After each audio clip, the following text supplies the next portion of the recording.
So many pieces all back together now. What's your vision?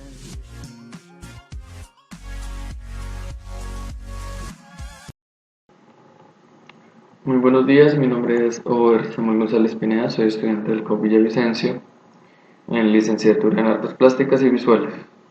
Mi tema es el caballo como objeto de estudio dentro de la historia del arte.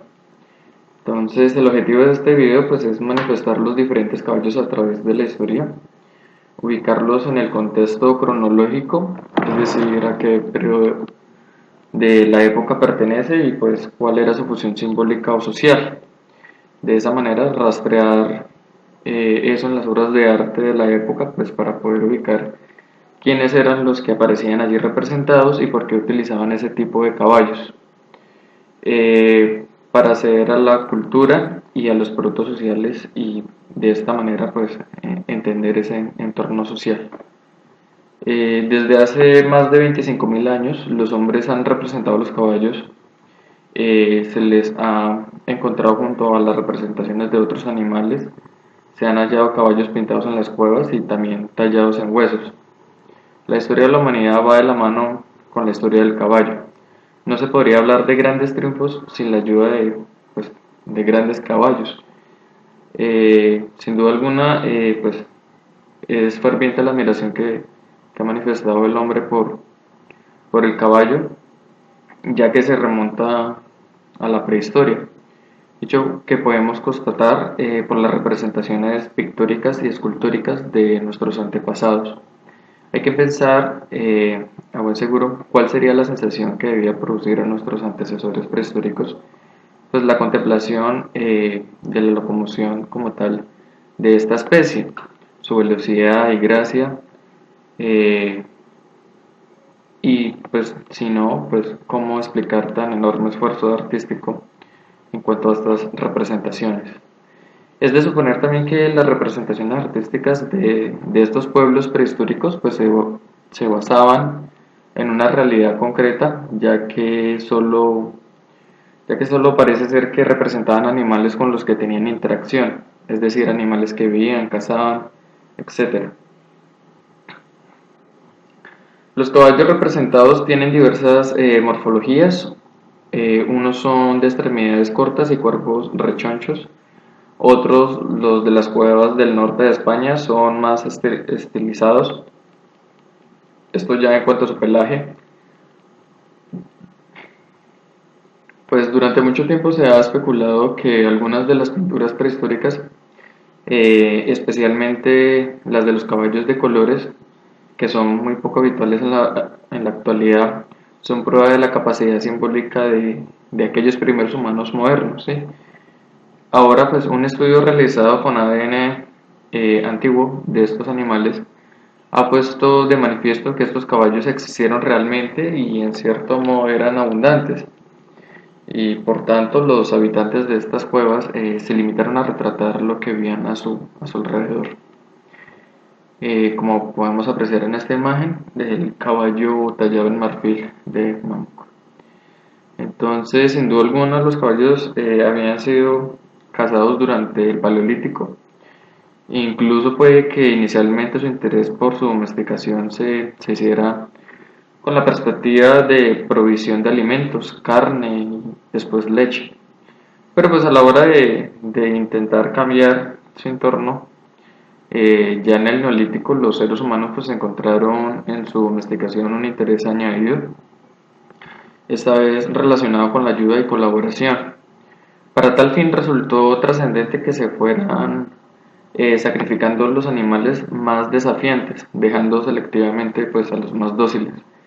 Con ello pues se modificó el nicho ecológico, como podemos apreciar aquí en el arte magdalense de Pirineos, donde podemos apreciar la cabeza de un caballo que está tallado, por lo que parece ser, en piedra.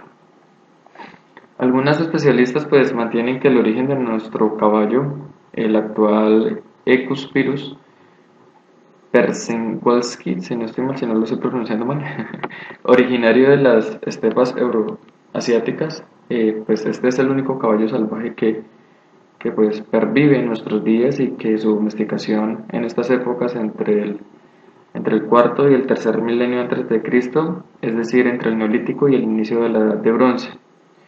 No se sabe si aquí se propagó por toda Eurasia o fueron domesticados en focos independientes, pero sí se sugiere la posibilidad de que en la península ibérica hubiera ocurrido un evento de domesticación completamente diferente. Eh, Tal como fuere, pues se piensa que la primera intención para la domesticación fue con toda seguridad la producción de carne y posteriormente de leche, como anteriormente se mencionó. Y ya en el atardecer, en el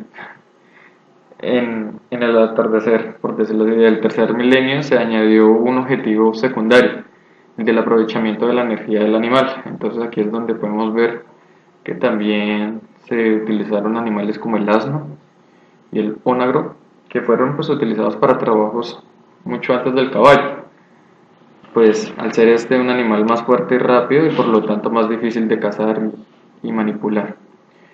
Aquí podemos apreciar los caballos de la cueva de Tito Pustilo de Asturias. Entonces podemos observar las primeras representaciones rupestres de los primeros hombres y cómo simbolizaban en estas cuevas estas representaciones de lo que veían habitualmente. Ya por otra parte, el caballo en el antiguo Egipto, podemos apreciar que los dos caballos más famosos del Egipto antiguo son Muk, está satisfecho, y Victoria en Teos. Fueron los caballos de Ramsés II que, que fueron los que él condujo en su carro en la batalla de Kadesh y que llevaron a la victoria tanto pues que lo llevaron a la victoria eh, particular. Entonces aquí podemos ver la importancia de estos caballos para, para Ramsés y, y que pues tanto era su amor por ellos que se hizo un anillo en el que ambos estaban representados, como lo pueden ver aquí en la imagen. El anillo de Ramsés II, pues con sus dos caballos, Muk está satisfecho y Victoria en Tebas, es una de las primeras representaciones que se tienen del antiguo Egipto como escultura, las primeras mini esculturas de caballos. Más adelante pues podemos observar ya pictóricamente algunos caballos en la tumba de Nebamón. En el registro superior pues vemos un carro al que están enganchando un caballo, mientras que en el inferior son onagras que junto con los asnos habían sido pues utilizados por los egipcios desde la antigüedad como bestias de carga. Resaltar que las ruedas del carro son de 6 radios, un número bastante importante para los egipcios. También podemos observar de la tumba del general eh, Horemheb, sucesor como faraón y de Ahí y Saqqara. Hay bastantes representaciones de estos caballos. Las más importantes pues, son dos imágenes de la batalla de Kadesh, que pues representa en Abu Simbel. Podemos ver caballos montados, pero pues no hay constancia de que estos jinetes pues participaran como tal en batallas, pues debido a su importancia dentro del imperio. También del templo de Abu Simbel, Ramsés II, acompañado de un león y en plena batalla. Entonces, también encontramos la tumba de Amnés en el Cap. Aquí podemos ver el carro de solo 4 radios. Eran los principios de las guerras contra los Ixos. Entonces ahí podemos observar dos tramos pictóricos ya más visibles. Pues como tal de la tumba de Meriret en Aketatón. Pues este dibujo de Davis nos enseña un completo desfile real. En el primer dibujo pues vemos a Akenatón conduciendo su carro, y en el inferior el resto de su familia real y dignatarios. Entonces aquí podemos ver la importancia del caballo dentro de las primeras manifestaciones, tanto pictóricas y escultóricas, del arte egipcio. Ya en Grecia, encontramos que la primera representación conocida del caballo en Grecia es del año 1600 a.C. La adquisición parece haberse desarrollado a partir del año 500 a.C. Los griegos pues crearon caballos ligeros y pesados, empleándolos cada uno en lo suyo. En la guerra pues se empleaban tanto en caballería en Macedonia como en carros en Peloponeso.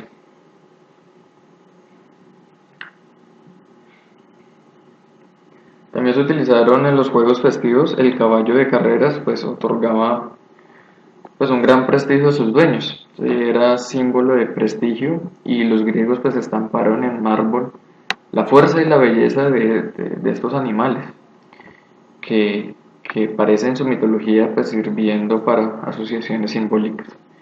Los etruscos, pues se valieron del caballo en forma civil, muy similar a los griegos, dejando muy bellas representaciones tanto pictóricas, en pinturas, cerámicas y esculturas, como lo pueden apreciar aquí en las imágenes. Pues es realmente en Grecia donde nace el concepto de deporte moderno como realización de ejercicio físico de forma plenamente reglada, ¿sí? En la cultura helénica pues surge la preocupación del desarrollo pues como tal físico integral, pues como un medio para buscar el ideal de perfección física y moral. Entonces podemos observar cómo el caballo en su magnificencia pues demostraba dicha perfección física, y pues también en el deporte pues recogía un amplio espectro de valores, entre ellos el culto al cuerpo, la preparación psicológica para la competición y la guerra, y el respeto como tal a los dioses por parte de sus jinetes.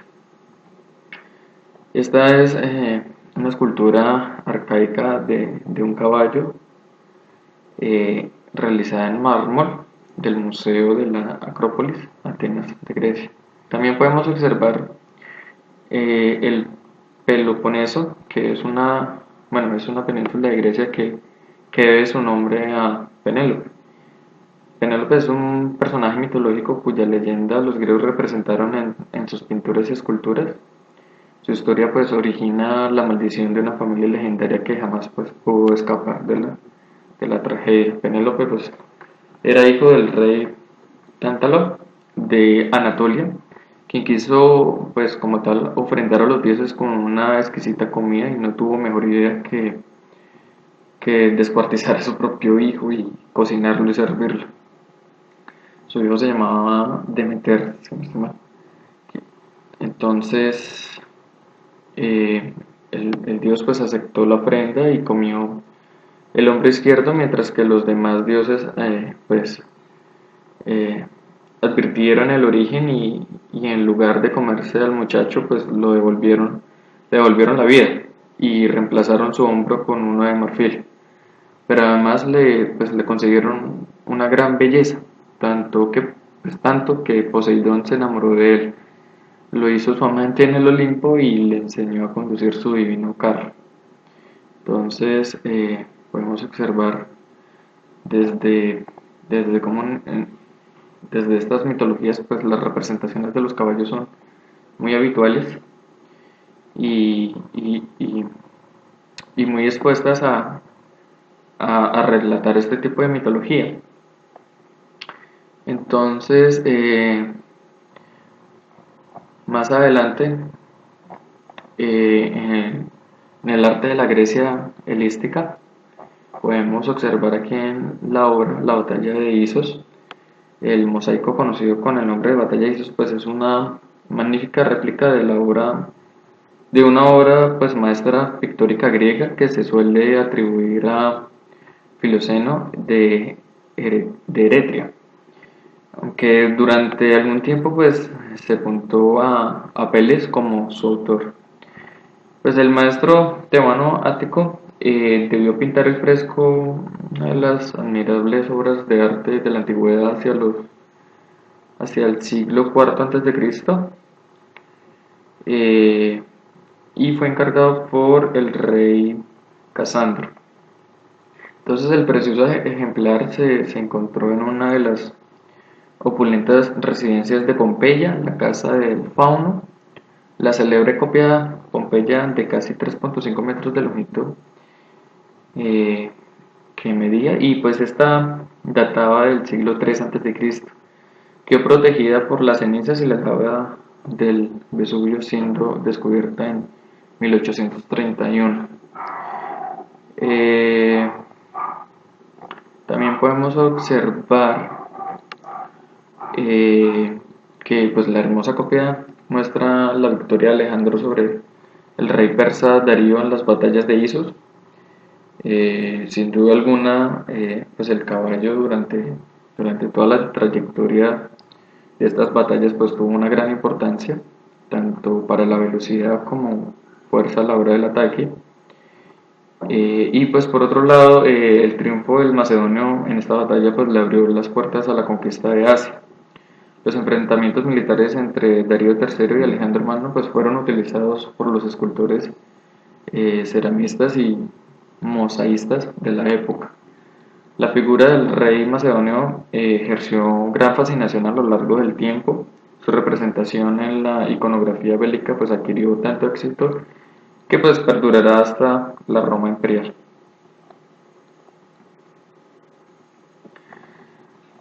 También podemos observar que el arte griego pues originó una impresionante variedad de estilos, como podemos ver aquí en la obra. Eran pues muchísimos estilos y métodos influyentes. Es un componente esencial en el aprendizaje de la cultura griega porque cada aspecto de sus vidas se entrelazaba de una u otra forma, pues los más reconocibles aportes de la fuerza y la importancia del caballo como tal. Entonces, los más reconocibles son el arte de la escultura y la arquitectura griega, pero pues también hay una larga historia de cerámica pintada y otros estilos de la pintura. Los griegos pues en sí fueron los primeros en hacer sus monedas en el estilo que conocemos ahora, con una imagen de perfil de un gran líder. En muchas ocasiones se solía pintar el pues por decirlo así, el líder o el rey, y por la otra cara de la moneda su caballo. Entonces la mayoría de estas monedas del mundo se modelaron en base a este estilo griego. Además el arte del teatro en la cultura griega pues es muy vital. Incluso hoy en nuestros días podemos observar cómo en las monedas aparece una figura importante y en la otra cara aparece la imagen de algún animal. Muchos de los grandes dramaturgos y actores pues aspiraron a emular a los maestros del teatro griego y de esta forma pues asimilar pues como tal la importancia de estas bestias tan importantes durante su periodo. También podemos observar aquí en la imagen la cerámica griega, cómo expresan toda no sé cómo llamarlo, es una expresividad bastante elocuente del caballo, un caballo erguido, estéticamente me parece que se ve muy bien. Entonces eran caballos de mucho estatus. Entonces podemos observar cómo la cerámica griega pues es otra forma de arte sobre la que muchos pues, no saben tanto, y que aunque los griegos hicieron su cerámica para usos prácticos, eran hechas con impresionante artesanía. Hay diferentes estilos de estas pinturas en las ollas a través de diferentes épocas, desde un enfoque inicial en patrones geométricos hasta pues, las escenas de historia y mitología griega como tal. Ya encontramos uno de los caballos más importantes de la mitología griega, que fue Pegaso. Pues Pegaso en la mitología griega pues ofrecía una de las estampas más bellas, y como tal fue reproducido en multitud de obras de arte. Pues era un caballo con alas que que desde que emprendió el vuelo tras su nacimiento surca los cielos al servicio de Zeus, llevándose los rayos y los relámpagos eh, como tal a su dios Zeus. Entonces era como el mensajero de Zeus y quien le aportaba pues eh, gran prestigio a todo ese poder. Entonces, un poco de su historia es que la madre de Pegaso fue Medusa, la Gorgona, y su padre fue Poseidón. Medusa era una mujer, era una bella joven que de cabellos dorados, a diferencia de sus hermanas que eran pues, seres monstruosos aunque inmortales. Entonces podemos observar que cuenta la historia que un día que estaba ofreciendo un sacrificio en el templo de Atenea, Poseidón la vio y pues encendido por el deseo, pues se lanzó encima de ella y la violó. La diosa Atenea, en lugar de castigar a Poseidón, arremetió contra Medusa por haber pues profanado su virginal santuario y desgraciadamente pues la termina convirtiendo en un monstruo como a sus hermanos, con serpientes en lugar de cabellos. Entonces, el héroe Perseo fue engañado por el rey Polidectes, que quería casarse con su madre, para que trajese la cabeza de Medusa. Perseo, pues, en ese entonces, con su escudo espejo, consiguió librarse de la mirada petrificadora de la Gorgona y le rebanó la cabeza. Bueno, entonces, de este corto, pues, nacieron Pegaso y el gigante Crisaor, pues ya que Medusa había quedado embarazada de Poseidón. El hecho de que Pegaso fuera un caballo no es extraño, ya que algunas versiones del mito pues explican que Poseidón, para violar a Medusa, pues tomó la forma como tal de un caballo, como lo podemos ver aquí en la imagen de Jason Paul Black de 1846 a 1904, en donde muestran a Perseo montando a Pegaso después de cortarle la cabeza a Medusa. Esta obra se llama Perseo al Lomus de Pegaso. Hay otras más historias acerca de Pegaso, como la de Pegaso y Belerofonte, como podemos observar aquí en la imagen. Según algunos autores griegos, la unión entre estos dos personajes pues, se debe a que eran medio hermanos, ya que Belerofonte también era hijo de Poseidón. Entonces, aquí esta imagen se llama Belerofonte y Pegaso, de Alexander Andrewevich y Nabokov, de 1906 a 1858. Entonces son representaciones que hacen alusión a estas épocas y a estas mitologías. Belerofonte pues tuvo que huir de su país tras haber matado involuntariamente a su hermano, ¿no? Y se refugió en el corte del rey Preto en Tirinto. La reina pues se enamoró de él y como el joven no le hacía caso, pues rabiosa lo denunció por intentar violarlo. El rey, que por sus deberes de hospitalidad no podía matarlo, lo envió como tal al reino de su suegro para que allí fuera asesinado. Entonces, al fin y al cabo, pues Belerofonte decidió que valía tanto como los dioses y quiso morar con ellos en el Olimpo, por lo que pues expolió a Pegaso hacia el cielo y los dioses le mandaron un mosquito que le picó al caballo alado, haciendo que se sobresaltara y descabalgase a Belerofonte, que cayó pues a la tierra, quedando lisiado para siempre. Pegaso y la fuente de las musas, como podemos observar aquí en la imagen, Pegaso era uno de los animales preferidos por las musas. Un mito cuenta que las musas ganaron un concurso, perdón, de poesía a los Pieradíes, y Pegaso, para premiarlas, dio un golpe con uno de sus cascos en la montaña y hizo brotar una fuente para que pudieran bañarse. Las musas pues consideraron sagrada la fuente y sus aguas, pues porque proporcionaban inspiración inagotable a los poetas. Varios lugares en Grecia pues disputa ser la fuente como tal de Pegaso. Entonces aquí en la pintura de Pegaso con las musas, esta pintura pues es atribuida a Girolamo Romanino alrededor de 1540. Pues es una representación de dicha mitología. Ya por otra parte, pues encontramos que Pegaso pues tiene incluso una constelación que lleva su nombre y pues cuenta el mito que cuando Pegaso dejó caer a Belorofonte, pues siguió su camino hacia el cielo y como tal hacia su verdadero dueño que era Zeus.